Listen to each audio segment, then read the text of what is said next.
네, 김부겸 후보자님 우선 행정자치부 장관 후보 지명을 축하드리고요. 오늘 고초가 많으신 데 대해서 위로를 드립니다. 간략한 답변 좀 부탁드리겠는데요. 우선 존경하는 황영철 의원님의 질의의 연장선상입니다. 첫째, 대통령께서 후보자 시절에 5대 비리 문제 있는 사람은 고위공직에 임명하지 않겠다라는 약속, 잘못됐다고 생각하십니까? 잘못되었다기보다도 적어도 시대가 그런 정도의 엄정함을 요구한다라는 그런 어떤 기준과 의지를 밝히신 거라고 생각합니다. 네. 그런데 실제로 좀 전에 황 의원님 지적처럼 이 기준에 위배되는 사실을 스스로 인정하거나 발견된 후보자들이 나타났습니다. 그렇죠?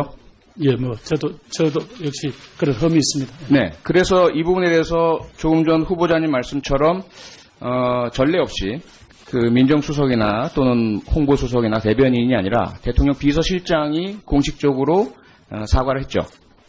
예, 저는 그렇게 사과를 듣고 있습니다. 네. 그리고 대통령께서는 수석 비서관 회의를 통해서 유감 표명을 하시고, 현실과 그 이상의 괴리 부분에 대해서 좀 더 구체적인 안을 만들어 줄 것을 국회에도 요청을 드리고 정부에서도 그런 노력을 하겠다는 말씀을 하셨죠? 예, 제가 그렇게 알고 있습니다. 네. 그럼에도 불구하고 야당은 당연히 약속 위반과 이러한 흠결에 대해서 강하게 비판할 자격이 있고 그렇게 하셔야만 한다고 저는 생각을 하는데 동의하십니까? 네, 저희들도 야당 때 그런 자세로 임했기 때문에. 예, 네. 여기서 이제 기준이 되는 것이 있죠. 이 부분을 일단 그래서 우리가 봤을 때는 비서실장의 사과와 대통령의 유감 표명으로 됐지 않았겠는가라는 생각이지만 야당은 그렇게 받아들이지 않으실 수가 있고요. 또 국민들께서도 입장에 따라서 다르실 수가 있을 것 같습니다. 이 부분에 대해서는 조금 뒤로 좀 미뤄두고요. 그렇다면 과연 우리가 고위공직자 후보자에게 요구하는 것은 무엇입니까? 완벽한 사람은 없죠. 보기에 따라서 또 기준에 따라서 흠결이냐 아니냐에 대해서도 엇갈릴 수도 있습니다. 조금 전에 말씀하신 논문에 대한 것도 그렇죠. 그렇다면 제가 알기에는 그리고 이제까지 언론 또는 학계에서 나온 내용들을 종합을 하면 두 가지인 것 같습니다. 하나는 도덕적인 흠결이 국민의 모범이 되어야 할 고위공직자로서 부적격이냐 아니냐. 두 번째로는 직무 수행에 영향을 미칠 만한 그런 위반 행위가 있고 앞으로도 그럴 가능성이 있느냐. 이 두 가지 기준이라고 생각하는데 동의하십니까? 예, 지금 그나마 이렇게 현재 서로 합의할 수 있는 기준이라면 그런 정도라고 생각합니다.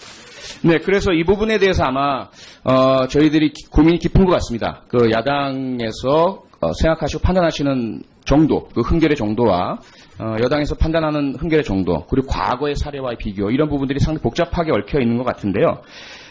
우선 저는 개인적으로 어쨌건 과거 사례와 비교할 여지가 있지 않다. 왜냐하면 우리가 먼저 공약을 내걸었기 때문에 이 5가지의 비리는 그만큼 국민적 요구였고 고위공직자에게 요구되는 부분이다.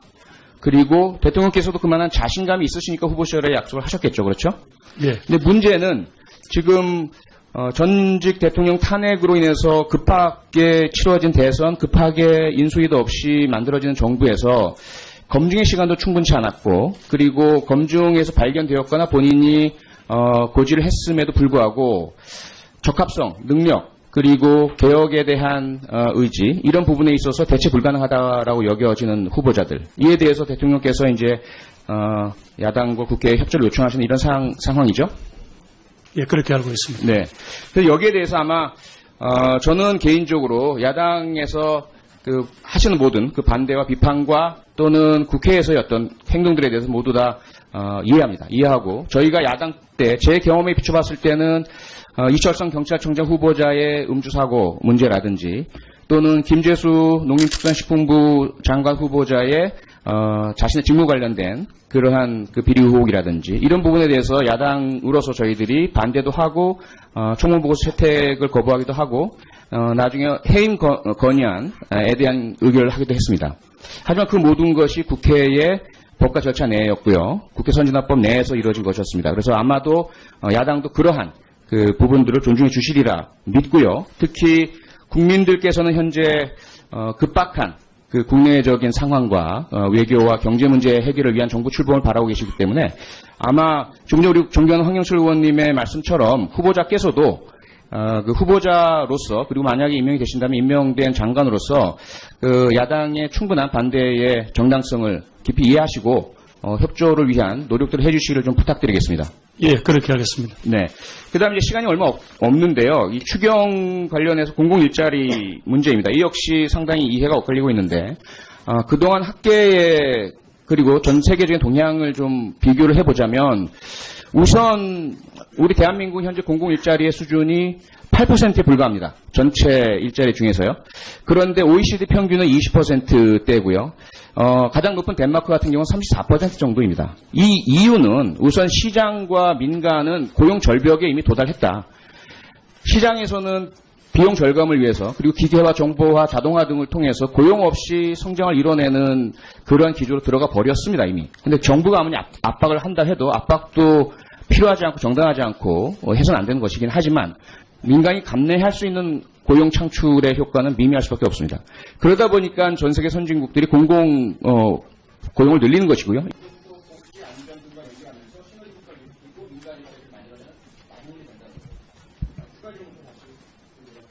예, 잘 알겠습니다.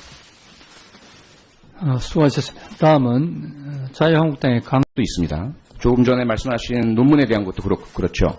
그렇다면 제가 알기에는 그리고 이제까지 언론 또는 학계에서 나온 내용들을 종합을 하면 두 가지인 것 같습니다. 하나는 도덕적인 흠결이 국민의 모범이 되어야 할 고위공직자로서 부적격이냐 아니냐.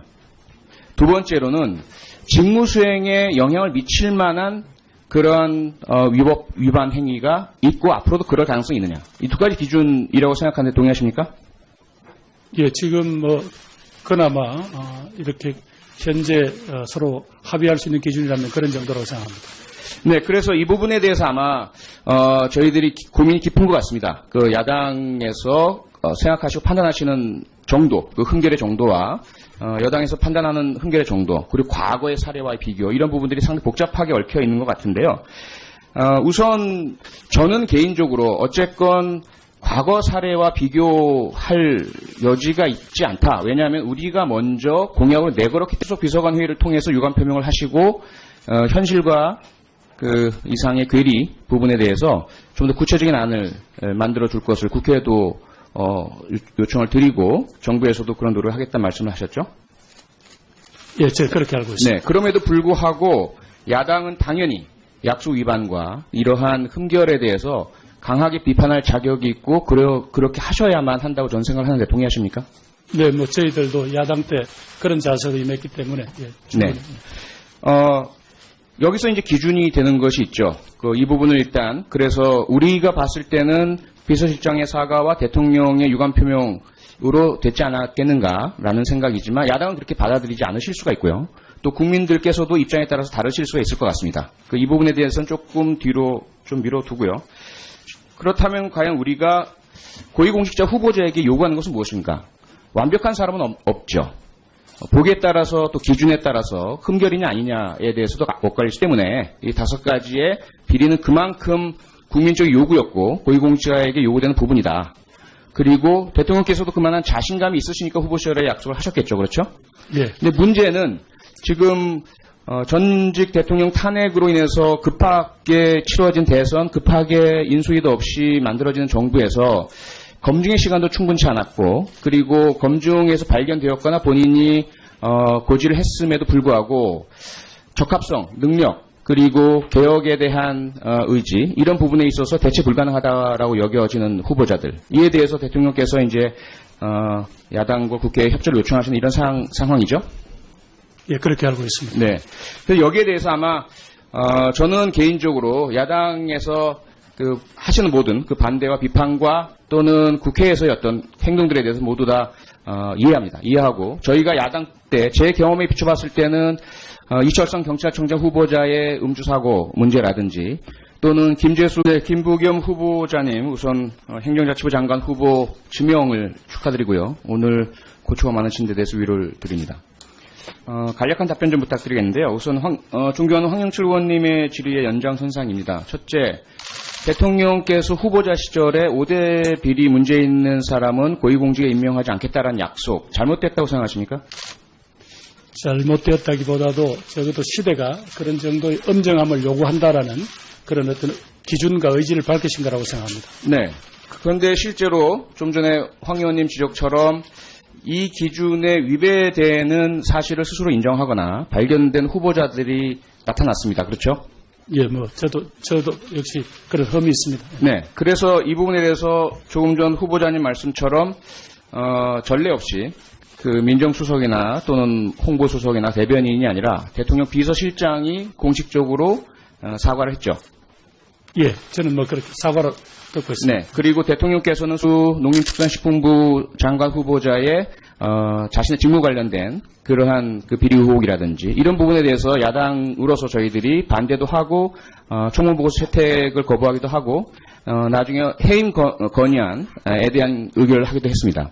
하지만 그 모든 것이 국회의 법과 절차 내였고요. 국회 선진화법 내에서 이루어진 것이었습니다. 그래서 아마도 야당도 그러한 그 부분들을 존중해 주시리라 믿고요. 특히 국민들께서는 현재 급박한 그 국내적인 상황과 외교와 경제 문제 해결을 위한 정부 출범을 바라고 계시기 때문에 아마 좀 전에 우리 존경하는 황영철 의원님의 말씀처럼 후보자께서도 그 후보자로서 그리고 만약에 임명이 되신다면 임명된 장관으로서 그 야당의 충분한 반대의 정당성을 깊이 이해하시고 협조를 위한 노력들을 해주시기를 좀 부탁드리겠습니다. 예, 그렇게 하겠습니다. 네. 그 다음에 이제 시간이 얼마 없는데요. 이 추경 관련해서 공공일자리 문제입니다. 이 역시 상당히 이해가 엇갈리고 있는데, 그동안 학계에